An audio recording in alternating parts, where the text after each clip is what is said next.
ആലിമീങ്ങൾ ഇതൊക്കെ ഈ മഹാന്മാരുടെ പാതയിലുള്ളവരാണ്. അവരൊക്കെ ഉഹറവിയായ പണ്ഡിതന്മാരാ.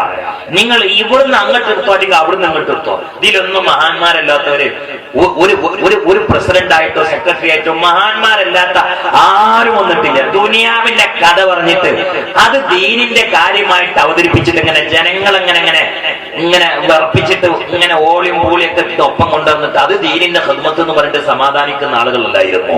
അവരൊക്കെ അല്ലാഹുവിന്റെ ദീനിന് വേണ്ടി പട്ടാപ്പകലിന്റെ നട്ടുച്ചയിലും പതിരാവിന്റെ ഇരുട്ടിലും തീഷ്ണമായ ഉഷ്ണവും ശക്തമായ ശൈത്യവുമുള്ള കാലത്ത് നനഞ്ഞ വസ്ത്രവുമായി തേഞ്ഞ ചുരുട്ടുമായി നടന്നുകൊണ്ട് അല്ലാഹുവിന്റെ ദീനിന് വേണ്ടി സേവനം ചെയ്ത മഹാന്മാരാ. സുബ്ഹാനല്ലാഹ് സുബ്ഹാനല്ലാഹ്. ഇന്ന് നമ്മുടെ മഹാനായ പ്രസിഡന്റ് ബഹുമാനപ്പെട്ട കോയക്കുട്ടി ഉസ്താദ് റബ്ബേ രോഗങ്ങൾ ശിഫയാക്കണേ റബ്ബേ, ആയുസ് ദുർഗമാക്കി കൊടുക്കണേ നാഥാ, പ്രയാസങ്ങൾ അകറ്റണേ റബ്ബേ. തന്റെ വീടിന്റെ പരിസരത്ത് തനിക്ക് വേണ്ടി കബറ് കുഴിച്ചിട്ടുകൊണ്ട് ആ കബറിലേക്ക് നോക്കിയിട്ട് നീണ്ട ദാടിയുള്ള നരച്ച ദാടിയുള്ള ഫഖീഹായ മനുഷ്യൻ കരയുകയാ. ഈ കഴിഞ്ഞ റമളാനിന്റെ 30-ാമത്തെ പകൽ എന്റെ പ്രസംഗം കഴിഞ്ഞ് അസറിന് ശേഷം എന്റെ പ്രസംഗം കേട്ട മലപ്പുറം ജില്ലയിലെ തിരുനാവായില് ഇബാദിന്റെ ചില പ്രവർത്തകന്മാര് ബഹുമാനപ്പെട്ട കോയക്കുട്ടി ഉസ്താദിന്റെ വീട്ടിലേക്ക് പോയപ്പോ കോയക്കുട്ടി ഉസ്താദ് ഒരു റൂം ചൂണ്ടിക്കാണിച്ചിട്ട് പറയുകയാണ്, ഞാൻ മരിച്ചിട്ട് മയ്യിത്തായി കിടക്കാനുള്ളതാ റൂമിലാ, ഇനി ഞാൻ റൂം വിശാലമാക്കുകയാണ്. കാരണം ഇവിടെ വെച്ചും നിസ്കാരം നടക്കണം, അവിടെ വെച്ചും നിസ്കാരം നടക്കണം, പിന്നെയും ആളുകൾ വന്ന് ദുആ ചെയ്യണം, എന്റെ ആഖിറം രക്ഷപ്പെടണോ.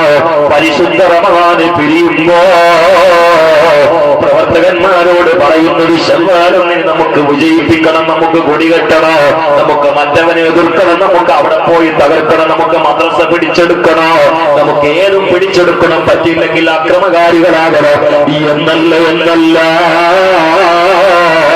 മരണവും അനന്തര സംഭവങ്ങളും ഒക്കെ ഓർമ്മപ്പെടുത്തിയിട്ട് മുഹബ്ബീങ്ങളെ ഉഖറവിയായ ബോധത്തിലേക്ക് കൊണ്ടുപോവുകയാ. ബഹുമാനപ്പെട്ട ഉസ്താദ് കോയക്കുട്ടി മുസ്ലിയാ. കോയക്കുട്ടി മുസ്ലിയാരെന്നാണ് കേട്ടാൽ, കോയക്കുട്ടി മുസ്ലിയാരെന്നാണ് കേട്ടാൽ കേരളത്തിൽ ഏത് മനുഷ്യന്മാർക്കാണ് എന്തെങ്കിലും ഒരു അരുതായ്മ കടന്നു വരും? കോയക്കുട്ടി മുസ്ലിയാർ. അതെ, ചെറുപ്പത്തിലെ ഇൽമു പഠിച്ച മുത്താലിം, പിന്നീട് ബാക്കവി ബിരുദെടുത്ത പണ്ഡിതൻ, പിന്നീട് 50 കൊല്ലങ്ങൾ ദർസ് നടത്തിയ മഹാൻ, പിന്നീട് ദ്വാ സമ്മേളനത്തിന് നേതൃത്വം കൊടുത്ത മഹാൻ, ചാപ്പനങ്ങാടി ബാപ്പു മുസ്ലിയാരുടെ ഖലീഫ, ചാപ്പനങ്ങാടി ബാപ്പു മുസ്ലിയാരുടെ വഫാത്തിന് ശേഷം അവർ നടത്തിയിരുന്ന ദിക്ർ ഹൽക്കകൾക്ക് അവരുടെ സ്ഥാനത്തിരുന്നിട്ട് നേതൃത്വം കൊടുക്കുന്ന മഹാൻ, ബഹുമാനപ്പെട്ട സമസ്തയുടെ പ്രസിഡന്റ്. ഇതല്ലാതെ കോയക്കുട്ടി മുസ്ലിയാരെ കുറിച്ച് വേറെ എന്താ നമുക്കറിയാം? അവിടെ പോയി പറ്റിച്ചാള്, ഇവിടെ പോയി കട്ടാള്, മറ്റോട്ട് അഡ്രസ് ഇല്ലാതെ പിരിച്ചാള്, ഇവിടെ വക്കാനുണ്ട്, അങ്ങനെ ഒന്നുമില്ലല്ലോ. ഇങ്ങനെ കുറെ നന്മകൾ അവരുടെ പിറകിലാണ് നമ്മൾ നിൽക്കേണ്ടത്.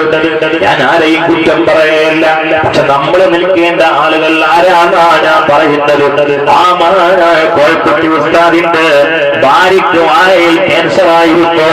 ഡോക്ടർമാർ ഒഴിവാക്കിയ സമയത്ത് ബഹുമാനപ്പെട്ട സമസ്ത പ്രസിഡന്റ് കോയക്കുട്ടി മുസ്ലിയാർ തന്റെ റൂമിലേക്ക് കയറിയിട്ട് കടകടച്ചുകൊണ്ട് 4444 വട്ടം നാരിയത്ത് സ്വലാത്ത് ചൊല്ലിയിട്ടൊക്കെ പൊട്ടിക്കരഞ്ഞുകൊണ്ട് പാതിരാവിൽ ദുആ ചെയ്യുകയാണ്. റബ്ബേ, സമസ്തയുടെ സമ്മേളനങ്ങളിൽ പോയി തിരിച്ചു വരുന്ന എനിക്ക് പാതിരാവിൽ പലപ്പോഴും ചുടുവെള്ളം ഉണ്ടാക്കി തരുന്നത് എന്റെ പ്രിയപ്പെട്ട ഭാര്യയാണ്. റബ്ബേ, അവളെ നീ പെട്ടെന്ന് മരിപ്പിക്കല്ലനാഥാ. ഏത് ഡോക്ടർമാര് കൈയൊഴിവാക്കിയിട്ടുള്ള മൂർച്ചയേറിയ രോഗമാണെങ്കിലും മെഡിക്കൽ സയൻസ് കൈമലർത്തിയാലും അലോപ്പതി വാതിൽ കൊണ്ടിയടച്ചാലും നാദാ നീ ഷാഫിയാണല്ലോ. സലാത്തിന്റെ ബർക്കത്ത് കൊണ്ട് എന്റെ പ്രിയപ്പെട്ട സഹോദരനിയുടെ രോഗം നീ ശിഫയാക്കണമെന്ന് സമസ്തയുടെ പ്രസിഡന്റ് അങ്ങ് പാതിരാവിൽ സ്വലാത്ത് ചൊല്ലി ദുആ ചെയ്തപ്പോൾ സ്വലാത്തിന്റെ ശൈഖായ ബഹുമാനപ്പെട്ട കോയക്കുട്ടി ഉസ്താദിന്റെ ഭാര്യയുടെ ക്യാൻസർ എന്ന് മാറുകയാ. ആ ഭാര്യ ഇന്നുണ്ട്, ഒരു ക്യാൻസറും ഇല്ല. പിന്നെ ഹജ്ജിന് പോയിട്ടുണ്ട്, ഉംറക്ക് പോയിട്ടുണ്ട്. ഇന്നും കോയക്കുട്ടി ഉസ്താദിന്റെ വീട്ടിൽ ആ ഭാര്യയുണ്ട്. അല്ലാഹു ആഫിയത്തുള്ള ദീർഘായുസ്സ് നൽകട്ടെ. അവരൊക്കെ വിളിച്ചോടുത്ത് അള്ളാനെ കിട്ടും. മാറുന്ന ഇജാബത്തുറപ്പ. കാരണം എന്ത്? അവർ അള്ളാന്റെ പൊരുത്തത്തിലല്ലാതെ പോയിട്ടില്ല. ബഹുമാനപ്പെട്ട ചെറുശ്ശേരി ഉസ്താദ്, അള്ളാന്റെ പൊരുത്തത്തിലല്ലാതെ നീങ്ങണില്ല.